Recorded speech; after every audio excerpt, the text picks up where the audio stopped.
সমবেত ভাই এবং বন্ধুগণ, ইসলামী আন্দোলন বাংলাদেশের আজকের এই মহাসমাবেশে গুরুত্বপূর্ণ বক্তব্য রাখবেন ইসলামী আন্দোলন বাংলাদেশের সিনিয়র নায়েবে আমির, এদেশবাসীর কোটি কোটি যুবকের হৃদয়ের স্পন্দন, জননেতা শাইখুল হাদিস আল্লামা মুফতি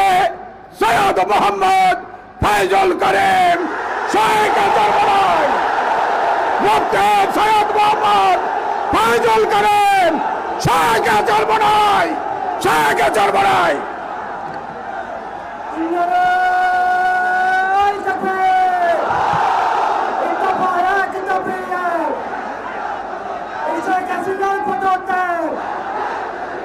Ek de